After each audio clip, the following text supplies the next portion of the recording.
Afternoon বন্ধুরা, আজকে দুপুরের মেনুটা ছিল খুবই ভালো। তো ছেলে পরীক্ষা দিয়ে এইমাত্র ফিরেছে। আর আমাদের রান্নাবান্না হয়েছে, এখানে করেছি আলু সেদ্ধ, এক বাটি আলু সেদ্ধ রয়েছে এখানে, যেটা পেঁয়াজ শুকনো লঙ্কা দিয়ে মাখা। আর তার সঙ্গে আছে, আমিও বেরিয়েছিলাম তাই জন্য আজকে বেশ কিছু রান্না করিনি।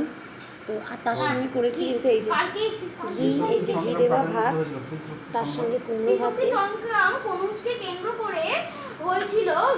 তার সঙ্গে হলো বাঁধাকপির তরকারি।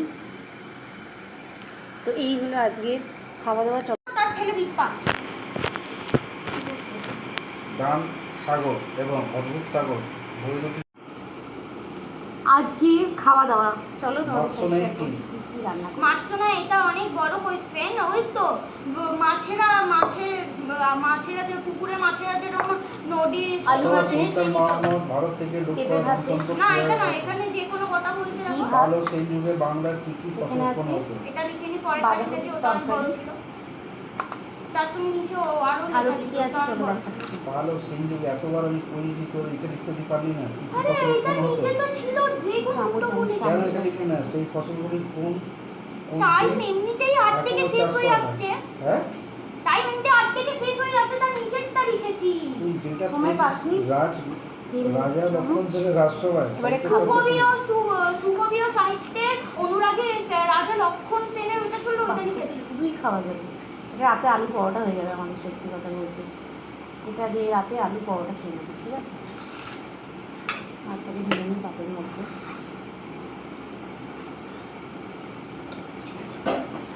শরৎকালী বিশ্ব আর পুরস্কার একটু ভাত আনি, যদি ভাত 22 ডিসেম্বর। ঠিক আছে। করেছিলিস? হ্যাঁ, ব্যারোমিটার আবিষ্কার কে করে? এই তো লাস্টের অপারেশনটা হবে, বলো। বরিসেল বরিশাল সেরম। নয়। এই তো কোথায়, এই তো কোপারনিকাস। এটা বলি লাস্টের অপশনটা হবে না, ব্যারোমিটার আবিষ্কার করে কোপারনিকাস, বলে লেখা আছে। হ্যাঁ লেখা আছে। 0 ডিগ্রি রাখিবার জন্য সময় 4 মিনিট। পার্থক্য হয় 4 মিনিট। হ্যাঁ 4 মিনিট। মেকং নদীর মোহনা হলো বলো, অপশন বলো। দক্ষিণে চীন সাগর, আরব সাগর।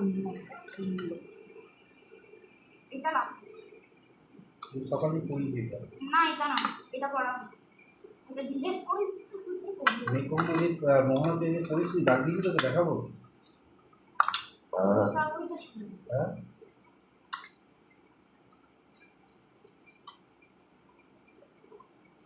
নুন নিতে হবে একটু নাকি গো? দেখো তো নুনে বাটিটা কতটা নুন আছে।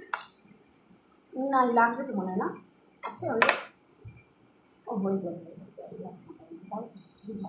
নিয়ে আসি।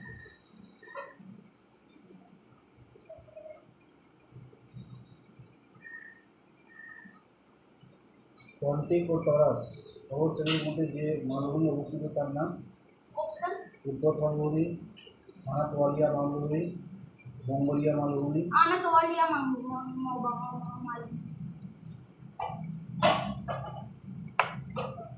পৃথিবীর বৃহত্তম সরলবর্গীয় বৃক্ষের বনভূমির নাম হলো selva, savanna, savanna. Tundra, savanna. Taiga. Savanna. পৃথিবীর বৃহত্তম সরলবর্গীয় বৃক্ষের বনভূমির নাম হচ্ছে তৈগা। আমি সকালে বলি ওটা সুন্দর, ওটা বডি পঞ্চর। নিচের প্রশ্নগুলির উন্নত পৃথিবীর কক্ষপথের সঙ্গে কত ডিগ্রি কোণে 66.5 ডিগ্রি কোণ অবস্থিত।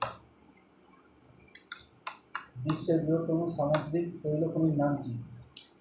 এটা জানি না ঠিক, মানবো না চেঞ্জ তৈল খনির নাম তৈরি করতে গেলে সকালে পড়ি সকালে কোথায় পড়ে? 26% পৃথিবীর করতে গেলে এটা আরো, এটা সমুদ্রের ভিতরে, আরো সমুদ্রের ভিতরে কবে থেকে এসে গেল? তো মাটির তলের মধ্যে থেকে কে তেল বার করেছে? তো সমুদ্রের আরো বেশি তেল থেকে হয় জীবাশ্ম থেকে।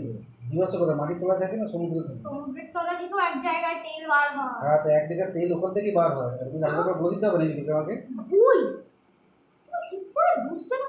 ওপিপিসি এর পুরো নাম কি? সকালে পড়ি organisation of petroleum exporting countries. কলকাতার খনিজ কত? 42 ডিগ্রি 30 মিনিট পূর্ব। খবর বলছি। অধিবর্ষ কি? অধিবর্ষ আমাদের এটা অনেক বড় করে লিখতে হচ্ছে আমাদের পৃথিবীতে আমাদের পৃথিবী সূর্যকে আবর্তন করে পূর্ণ করে 365 দিন 365 দিন 5 ঘন্টা 48 মিনিট 46 সেকেন্ড। এই 48 মিনিট 5 ঘন্টা 48 মিনিট 46 সেকেন্ডকে অনেক বড় 6 ঘন্টা 4 বছরে যোগ হয় ওটাকে অধিবর্ষ হবে। কে নাম কেউ খাও, তারপরে খাটে বসে দেখবে এক্ষুনি হয়ে যাবে। ভুলে যাবি নাকি তারপরে? না, জিজ্ঞেস করেছি বন্ধুদেরকে, দুটোই দিয়েছে। খাটে বসে বিড়ি খেতে খেতে জিজ্ঞেস করবে।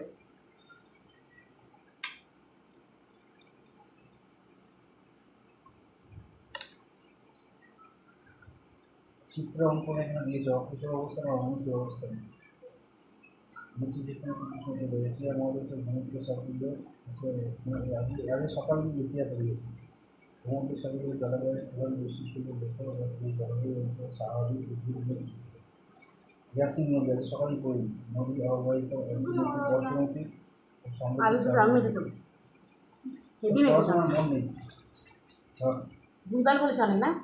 ভুলভাল কিচ্ছু বলিনি বাবা, ভুলভাল সমুদ্রের ভেতর দিয়ে তেল বার করা হয়েছে। দেখো এই তুমি ভুল বুঝছো না কোশ্চেনটা। আমাকে কিছু বোঝাতে হবে না, নম্বর কথা বলবে। তুই বলেছিস কি আমি 21 পাবো তাই তো ভূগোলে? ওই নাম্বারটা লিখে রাখো পরে, 28 পাবো ইতিহাসে মনে তাই রাখবে। তো? ঠিক আছে।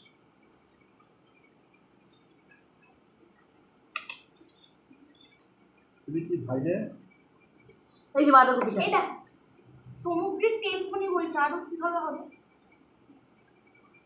সামুদ্রিক তেল খনি কোনটা কি নাম ছিল? এটা আরো কিভাবে খনি হবে? কাকে বলে? যেটা মাটিতে খোঁড়া হয় তাই তো? সামুদ্রিক খনি এখানে না না দেখো খনি কাকে বলে? যেটা মাটিতে খোঁড়া আছে। সমুদ্রকে তো খনি বলা হয় না, মাটিতে খোঁড়ে না। আবার তাহলে যদি খনিই বলবে তাহলে সমুদ্র কেন বলবে? এটুকু বসে বুদ্ধি নেই। সমুদ্রের ভেতরেও তেল পাওয়া যায়।